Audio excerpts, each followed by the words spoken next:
প্রশ্ন হলো, আমার একটি সমস্যা, আমি শুধু ভুলে যাই। কেউ একটি কথা বললে বা কাজ বললে অন্য জায়গায় গেলে সেটা ভুলে যাই। আমার এই সমস্যার সমাধান কি? দেখুন, ভুলে যাওয়া এটা অনেকের মধ্যে এই রোগটা আছে। আম্মাজান আয়েশা রাদিয়াল্লাহু তাআলা আনহা, নবী করিম সাল্লাল্লাহু আলাইহি ওয়াসাল্লামের স্ত্রী, আমাদের মা, উম্মুল মুমিনিন, ইমানদারদের মা। তার একটা মানুষ হিসেবে তার একটা বিশেষ সমস্যার দিক ছিল যে তিনি মাঝে মধ্যে ওইটা আটার খামিরা টামিরা বানায়, যে মহিলারা রুটি টুটি বানানোর জন্য, এগুলো বানায় হয়তো না ঢেকে ভুলে, মনের ভুলে হয়তো ঘরে ঢুকে গেছেন।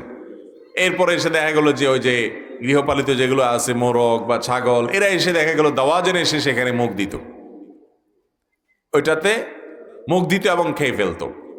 তিনি ভুলে যেতেন মাঝে মধ্যে।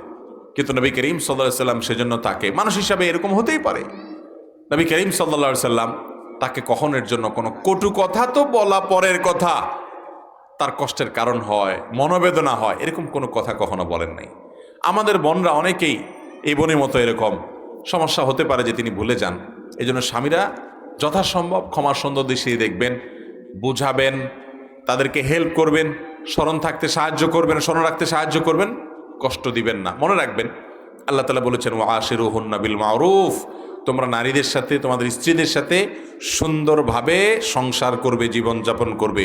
তুই তুকারি করে, বাজে ব্যবহার করে, গালমন্দ করে, মুখ খারাপ করে, ছোট লোকি করে তাদের সাথে সংসার করবেন না। যদি করেন তাহলে আপনি গুনাহগার হবেন, পাপিষ্ঠ হবেন। আল্লাহ তাআলা আমাদের